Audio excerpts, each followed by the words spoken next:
But do you think pwedeng sabihin natin na all's well, that ends well? Or is it still a very fragile state of affairs? It is still very fragile state of affairs, Peter. But having said so, uh, allow me to congratulate Senate President Win Gatchalian for his election. The challenge is very big, very high for him. Gatchalian very well, and I know that he will be up to the challenge. But having said that, Peter, Opo. ako nakikita ko ngayon the most polarized Senate since 1986. It is the most polarized and the most unstable Senate since 1986. And ito po'y dahilan sa napipintong impeachment at halalan sa 2028. Maliwanag po sa akin yan. Ulitin ko, this is the most unstable. Paano naman sa kasaysayan ng Senado, wala akong nasaksihan na isang Senate President, 20 araw lamang nag-Senate President, napalitan na. At ito po'y dahilan sa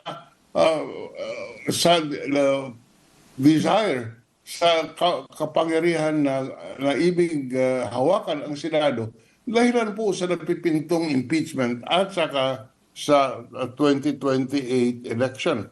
Ako po'y naging Pangulo ng Senado ng 4 na beses. 4 na beses ako natanggal, 4 na beses ako nahalal.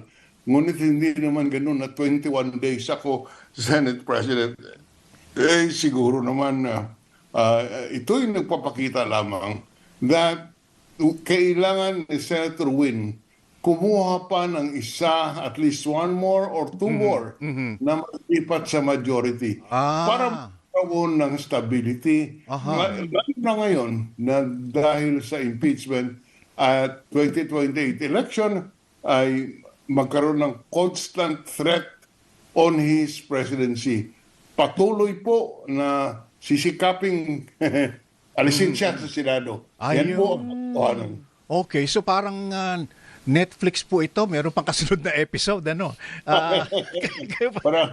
Opo. Parang Netflix. But you know, Senator Frank, parang naging masyadong personal, and I think it's not an exaggeration to say na nagkasakitan talaga dito sa naganap na palitan ng liderato, no? And to the extent nga na nagsabi yung unang episode na ang manghuhudas dito mas masahol pa kay Judas. Oo. Sabi niya, pero eto nga, tama yung binanggit po ninyo siguro, no, na as an insurance basket, sabi nga sa basketball, dapat meron pang dalawa na pumanig mula doon sa now the new minority. Oo. So let me ask this question, Senator Frank, So what do you think in the impeachment trial, and now mukhang they are leaning towards Chis Escudero as the presiding officer,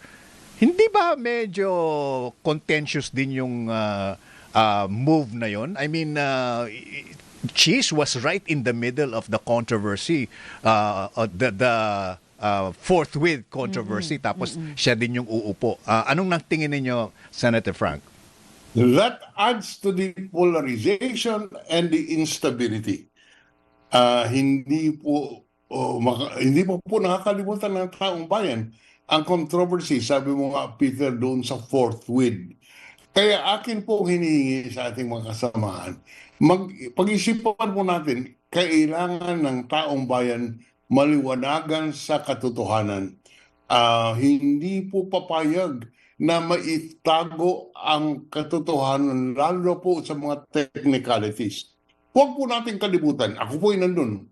Noong impeachment trial ni Pangulong Estrada, bakit po nagkaroon ng EDSA 2? Dahil po sinikap ng majority nung panahon na yon na itago ang katotohanan sa pamamagitan ng hindi pagbubukas ng tinatawag nating second envelope. Nung buksan ng majority ang second envelope, ang tingin ng taong bayan ay tinatago po yung katotohanan. That should be a lesson to our Senate today. mag-isip po tayo kung alam ko minamahal natin lahat ang ating bansa. Uh, with social media today, yan po ang pagkaiba kaysa noong panahon ng impeachment ni Senator, the President era. Social media today, mabilis po ang communication. Mabilis mabuo ang public opinion na talagang hinaharang ang katotohanan. Sa ano, kung intended man o hindi, but communication is so fast that before you can shape public opinion, ay nandun na ang mga tao sa kanya-kanya ng opinion at kanya-kanyang conclusion. That is why it is a challenge for us, for the Senate, to maintain the confidence of our people in our democratic institution. At paano po gawin ito? Huwag gumawa ng anumang paraan na mapiperceive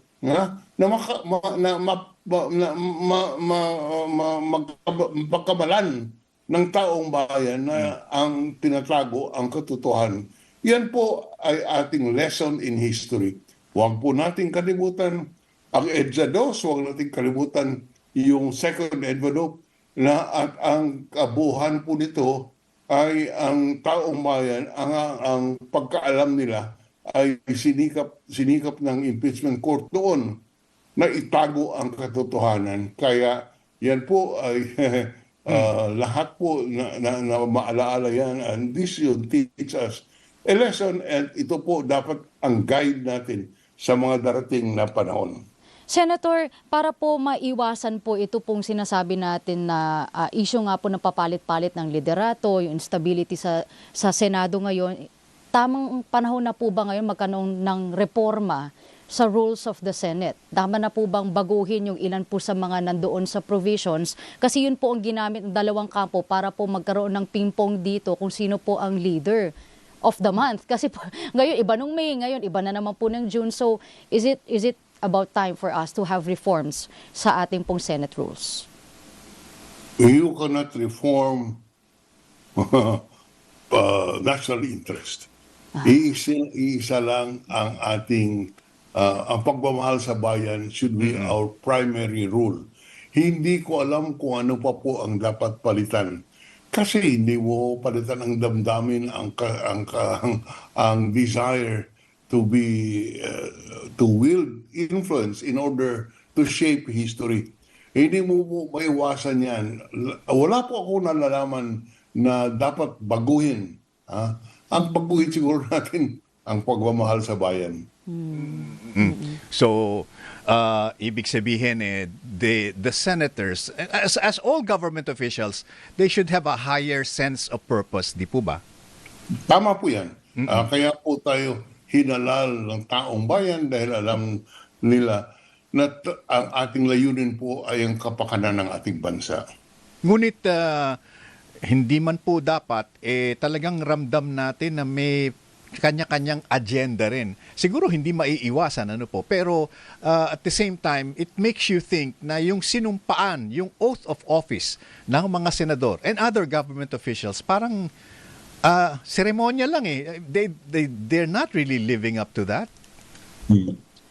That is not the ideal situation. Ngunit tanggapin na natin na may mga pangyayaring gano'n. Hindi naman lahat ay gano'n ang pag-iisip o nangyayari.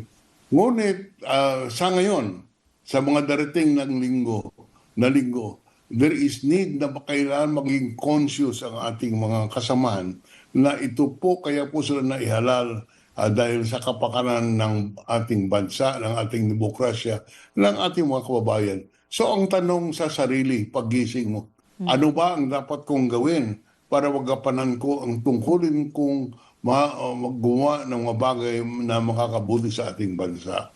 No rule can be crafted on that point. Wala po tayong pwedeng baguhin sa ating patakaran sa Senado. Internal po yan. Nasa Senado, senador po yan.